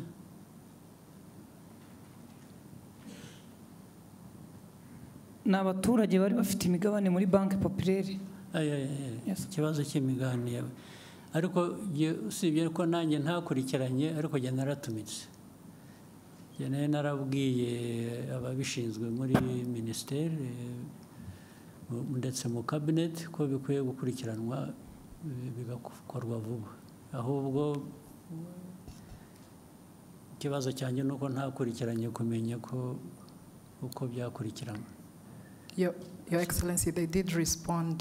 They shared some information that the minority or local shareholders registration process has been ongoing as of November 2024. 42% out, 239,531, which is 42% out of 576 to 45 accounts of people have been identified and registered with full information. The bank is developing a system that will facilitate the printing of shares certificate from any branch of the shareholder's choice. The system is expected to be ready by end of February, so it's ongoing. February this year? Yes, sir. So, urumva sinakurikiranye ngo nanjye bambwira ibyakozwe, ariko byo naratumitse burya. Thank you, sir. We can take a question from here and then go back to that side. BNB FM. Murakoze nyakubahwa Perezida wa Repubulika, nitwa Bagishya Jean de Dieu, mvuye kuri BNB Kigali FM. Nyakubahwa Perezida wa Repubulika, mu masaha 48 ashize, raporo ya World Economic Forum irebana n'icyerekezo cy'isoko ry'umurimo ku isi iragaragaza ko mu myaka 20 iri imbere 67% by'imirimo ishingiye ku biro izavaho, ahubwo ko buri myaka 5 imirimo ishingiye ku mpano ari igiye kuzamuka. U Rwanda muri imyaka 5 ishize, nyakubahwa Perezida wa Repubulika, mushyize ingufu cyane mu kubaka uruganda rwa siporo ndetse n'uruganda rw'ubuhanzi, creative industry, haba mu kubaka inzego uhereye ku rwego rwa guverinoma, haba mu kubaka ibikorwa remezo bijyanye n'igihe, ndetse nyakubahwa Perezida wa Repubulika muherutse kubitangamo icyerekezo ubwo abayobozi bashya barahiraga muri Minisiteri ya Siporo. Nyamara ariko nyakubahwa Perezida wa Repubulika, hari abafatanyabikorwa za guverinoma ziba zifite mu rwego rwo kuzamura izo mpano kugira ngo zigere aho zigera ku isoko ry'umurimo bibe igisubizo. Abantu bitwa ingaga n'amashyirahamwe, haba muri creative industry cyangwa se muri siporo. Icya mbere barataka ubukene, icya kabiri hakabamo n'ikibazo mukunze kugaruka iteka nyakubahwa Perezida wa Repubulika gishingiye ku migirire n'imikorere, mindset, indangagaciro, values. Ibi rero byajya hamwe ugasanga leta irimo irakora byinshi, iranatanga byinshi kugira ngo igere kuri izo ntego zaho impano zizamuka, ariko kubera abo ba partners ugasanga imirimo ntago yihuta uko byakagombye. Mu gihe habaye icyerekezo nyakubahwa Perezida wa Repubulika, haraza gukorwa iki, haraza gufatwa izihe ngamba kugira ngo impano z'abana b'Abanyarwanda ziri hirya no hino ntizize gutikirira muri iyo mikorere n'iyo migirire isa n'itajyanye n'igihe. Murakoze nyakubahwa Perezida wa Repubulika. Mu buryo bworoshye no gukurikirana ab'imikorere itajyanye n'igihe bagahabwa uburyo bajyana n'igihe, cyangwa se igihe kikabasiga bakagira uruhande umuntu akashakisha bashobora kujyana n'igihe. Ndumva nta bundi buryo bwo kubikosora, kuko wanabivuze ibyinshi bitanga uburyo, bitanga icyerekezo birahari. Icya kabiri ni ababishyira mu bikorwa bafitemo imbaraga nkeya cyangwa se izindi mpamvu zibabuza kuzuza inshingano uko bikwiye. Aho niho abantu bakwibanda bagakosora ku buryo bihindura, ubwo bishobora kuzagira ingaruka kuri abo ngabo badakora ibikwiye bitajyanye n'igihe bitewe n'impamvu izo arizo zose zibitera, abantu bakazisuzuma. Hakabaho gushakisha ubundi buryo noneho bwatanga amikoro n'ubwo buryo bukenewe. Icyangombwa iyo ibintu cyamenyekanye, ikibazo cyamenyekanye, kiba gisigaye no gushyira imbaraga mu kugira ngo gikemuke hakoreshejwe uburyo ubwo ari bwo bwose, nicyo kizakurikira. Thank you, sir. CNBC.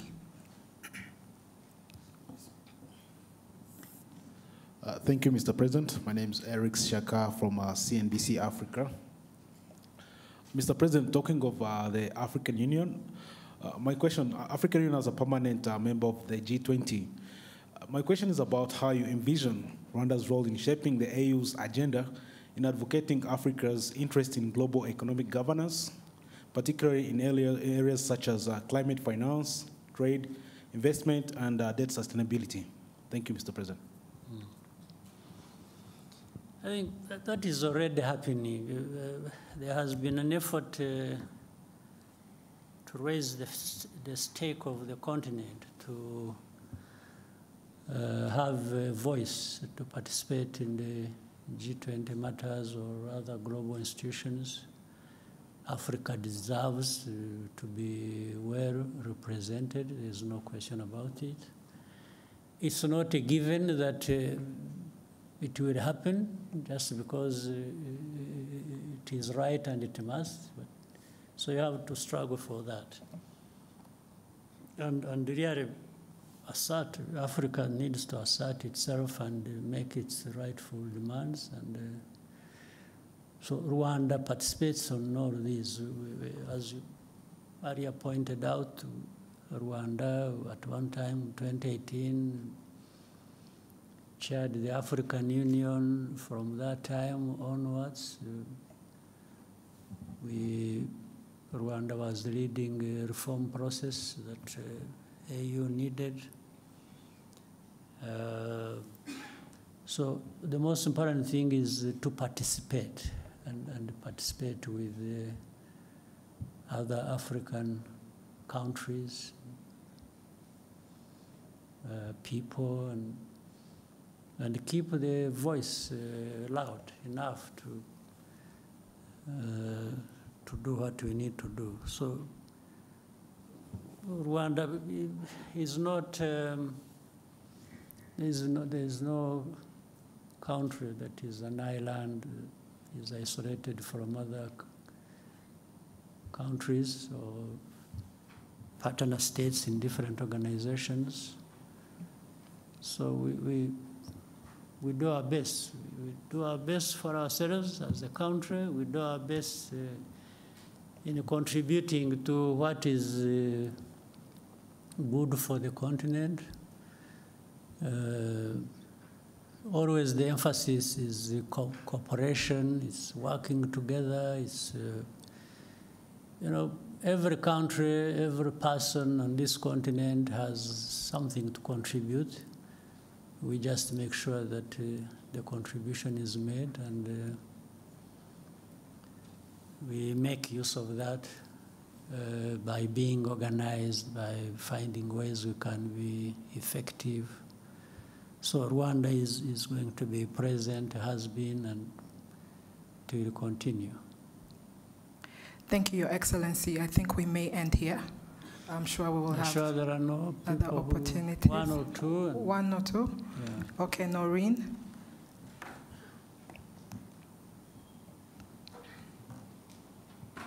Thank you, Mr. President. My name is Indira Oganga. I'm from Bloomberg News, and I just want to talk about business and investment for a little while.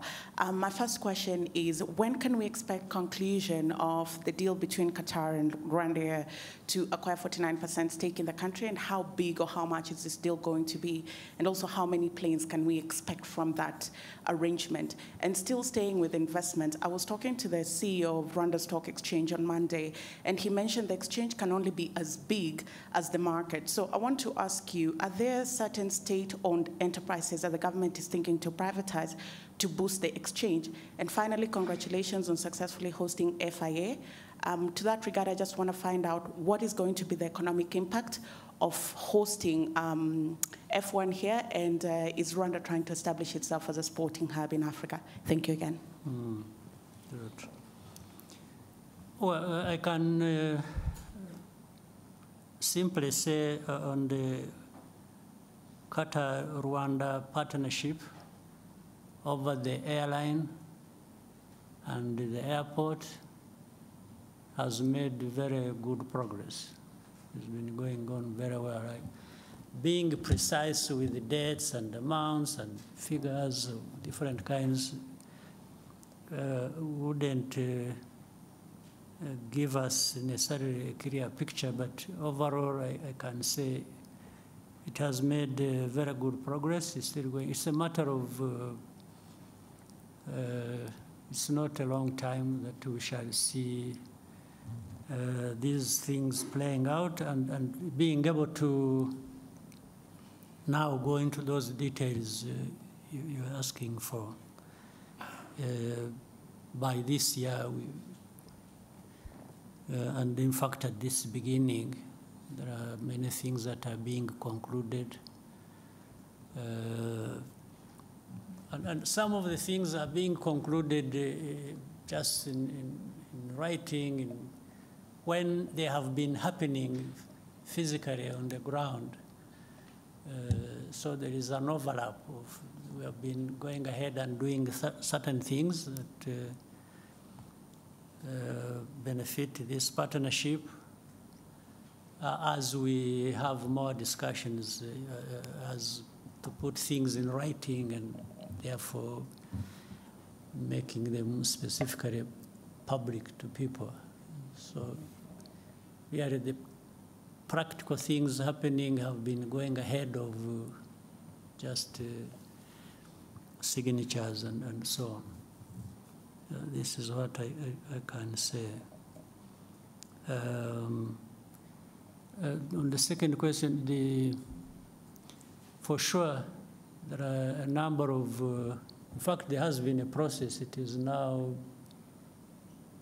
the whole of last year, there was a process of, and slightly before, there was a process of first examining and listing all the government entities that could be privatized and get them off the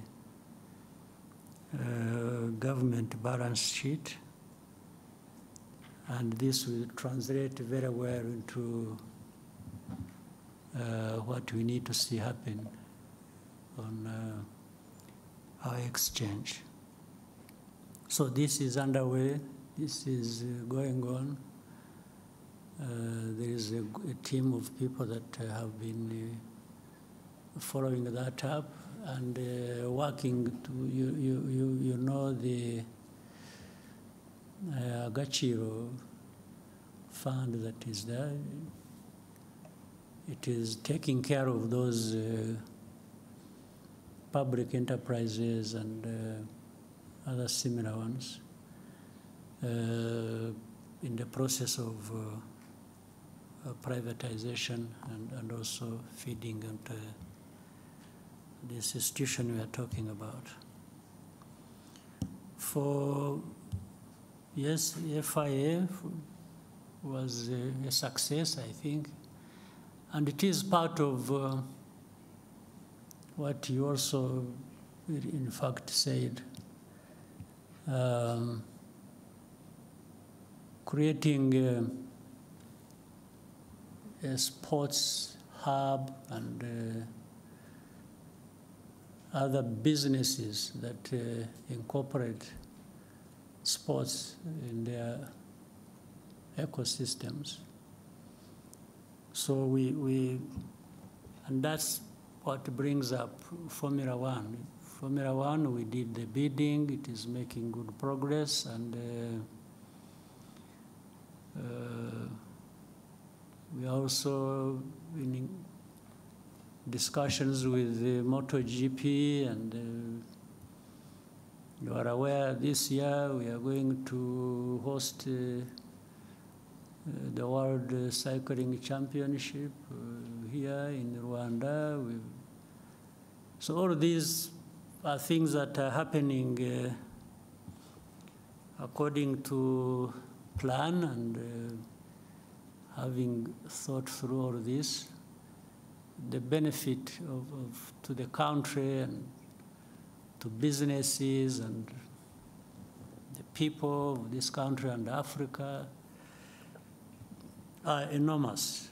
They are really limitless opportunities, and that's why we made that choice. You are aware before this we have had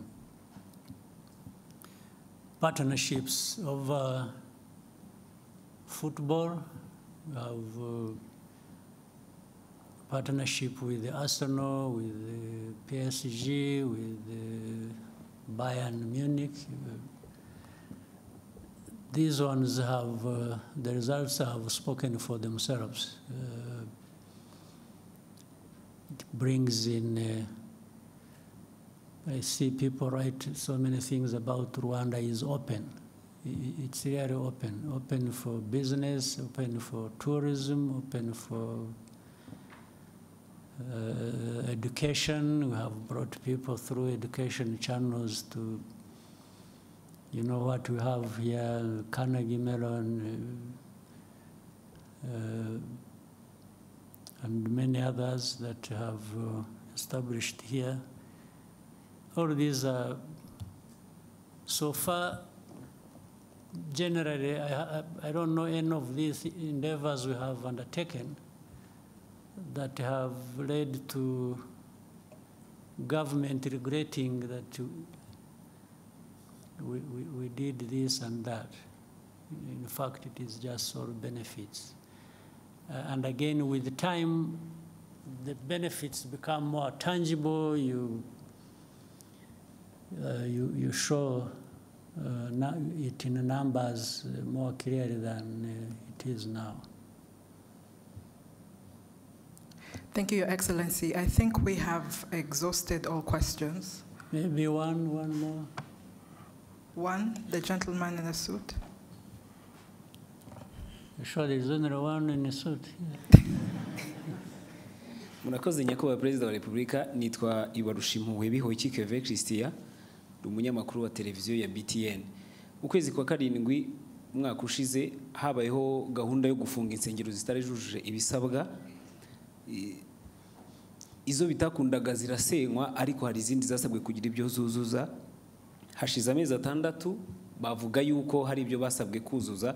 Bagize bati mutubwirire umubyeyi yongera dutumeho za ntumwa zize zurebe ibyo twasabwe kuzuza ko twabikoze, twongere tube twafungurirwa. Ikindi, hari abasore n'abakobwa hano hanze hano tujya tuganira no ku mbuga nkoranyambaga bavuga yuko gushaka cyangwa se kubaka ingo bigorana kubera ubushobozi n'ibindi babona bishobora kubatera ubwoba. Ndagira ngo muze kugira ubutumwa mu bagenera by'umwihariko ku buryo umuntu ashobora gutinda gushaka avuga ati ndi gushaka ubushobozi, ingaruka bishobora kubyagira ni ibihe. Murakoze nyakubahwa Perezida wa Repubulika. Muri uko gushaka ariko harimo n'ubushobozi.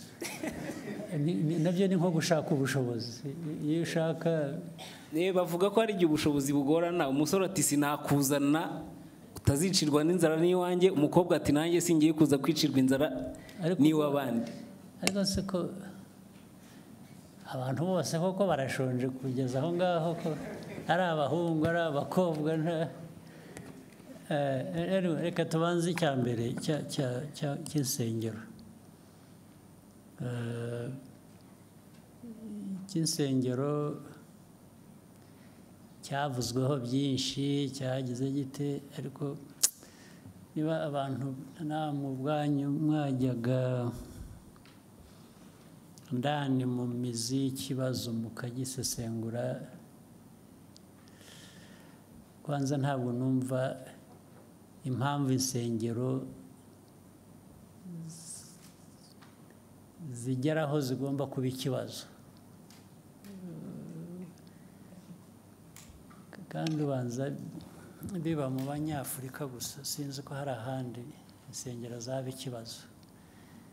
Ubanza ari naho bwa bushobozi butakariraga, bwa bundi bavugaga n'abadashakana, abantu bigiriye mu bintu biraho by'icyuka, nabe bashoramo ngira ngo bifuza kubarangaza gusa ngo Abanyafurika murindagire mujye mu bintu nk'ibyo ngibyo. Ariko reka ibyo mbe mberekeye aho ngaho bitaza kuvamo ibindi byinshi. Njye ku kibazo ubwacyo, hari insengero usibye ko ayo mateka yabyo ntashaka kuyatindaho ariko adasobanutse. Ubundi ikintu icyo ari cyo cyose nk'ibijyanye nk'izo nsengero cyangwa ibindi bigira uburyo, bikwiye kugira uburyo bikurikiza kugira ngo bijyeho.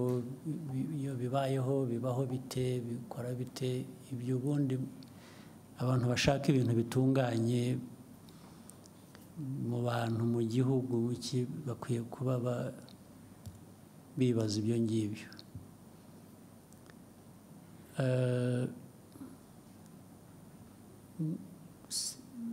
Ngira ngo mu byo wanavuze uremeranya nuko abo bantu hari ibyo bagomba kuba bujuje batari bujuje, noneho bakaba barabyujuje. Ubu ikibazo gisigaye ni ikindi, ni ukujya kureba niba noneho byuzuye. Nta nubwo bavuga ngo badusabye kuzuza iki kandi kidakwiye kandi atari cyo cyangwa iki. Ubu ni uko bemeranya nibura n'ibyasabwaga gusa bakaba barabikurikije, abantu bakava mu kajagari. Naho ibintu byari akajagari, n'uwabyirengagiza ni uko byirengagiza gusa, ariko akajagari kari gahari karakabije mu bintu bitanasobanutse. Rero uburyo burahari uko byagiye, insengero zafunzwe aho bazifunze babwiye abantu impamvu, hari zitarafunzwe. Abo bantu nabo izo mpamvu bamwe wenda abandi ntibazemeye, ariko abandi hari benshi bazemeye. Uravuga ko hari abazujuje, ibyo ni byiza. Ubu igisigaye abazifunze bakwiriye gusubira inyuma bakareba niba koko ibyo basabye abantu barabyujuje, kandi ikibazo ni iki. Ntabwo numva ari ikibazo kiremereye kidafite umuti, ahubwo abantu ni ugushyira mu bikorwa ibyo bakwiriye gukora. Ntabwo rero mbona ikibazo. Hanyuma ibyo kindi cy'ubukene buri mu bantu ni ikibazo nyine turwana nacyo buri munsi. Ibyo twavuze aha byose, igihugu aho kiva, aho kigana, ibyo gikora, ibi byambazwaga bijyanye n'ibyo dukora muri siporo, n'ibyo tugira gute, hari byinshi. Tubari kujya no mu buhinzi n'ubworozi, tukavuga ibikorwa remezo. Biriya byose imari ishorwamo ni ukugira ngo abo ngabo bashobore kugira uburyo bagira ikibatunga. Naho sinibwira ko uko wanabivugaga cyangwa uko nabiheraho, ntabwo nibwira ko u Rwanda noneho dukwiriye gushyiraho fund, ingengo y'imari kugira ngo dufashe abashaka gushakana babuze amikoro. Ntabwo twabivamo, ni ukuri. Ariko ibi byose, ibikorwa bindi byose, ni ukugira ngo buri muntu aho ariho hose, yaba ari ushaka cyangwa hari n'abatashaka gushaka, nabwo bagomba kuba bahari. Ntabwo bose abatarashaka, ntabwo bivuze ko ari uko babuze amikoro. Hari n'abatabishaka, ariko buri wese, ari ubishaka ari utabishaka, azagerweho no kugira ikimutunga, no kugira uburyo. Niyo mpamvu dukora ibi byose. Ndetse ikimenyimenyi kukwereka ko turagerageza, igihugu kiragerageza. Urabizi nko mu mwaka ushize 2024, uzi ko ubukungu bw'igihugu bwakuze ku 9.2%. Nta handi ngira ngo niho habaye hambere ku isi, cyangwa harimo hambere hakeye. Iyo mibare iba yerekana ko hari igikorwa, hari ikintu kizamura ubukungu. Kandi nk'uko tubivuga iteka, ubukungu bwacu buzamuka bushingiye ku bikorwa bigera ku baturage. Ubukungu cyane cyane bwagiye bukura bushingiye kuri industry na services, ndetse n'ubuhinzi n'ubworozi bwarakuze, bufite ibice bwakuzeho bigaragara bitari bisanzwe. Ibyo byose ni ibigerageza gushyira ubushobozi mu bantu, mu banyagihugu, kugira ngo naho ubundi ariko hari abacyari abakene, hari abakene, ibyo ntawe ubihakana. Ariko niyo mpamvu tugomba, bimwe navugaga, mu byo dukora tugerageza kwihuta, tugakora ibishoboka byose. Bitwara igihe, ariko ni ukugerageza. Abo ngabo nabo ni ugushakisha abana dushyira mu mashuri, mu myuga, mu biki, barimo muri abo ngabo. Ni ukugira ngo bashobore kugira ikintu bakora, ariko bunganirwe n'ibi bindi bigari tugerageza gukora. Byagira uko nta kundi twabigenza. Ahubwo ni ukubwirana n'izo nsengero by'amadini rimwe na rimwe nibajya kubasezeranya bajya babaca makeya cyangwa babikorera ubuntu kugira ngo byose ibintu byorohe sibyo. On behalf of the media, Your Excellency, thank you for taking the time today. I'm sure we'll have more opportunities in the future for such interaction. We wish you a nice evening. Okay, mwakoze nizere ko umwaka mwawutangiye neza uzakomeza ube mwiza hanyuma tugume duhurire muri ibyo bikorwa byo kurwanya ubukene n'ibindi bidakwiye. Asante sana.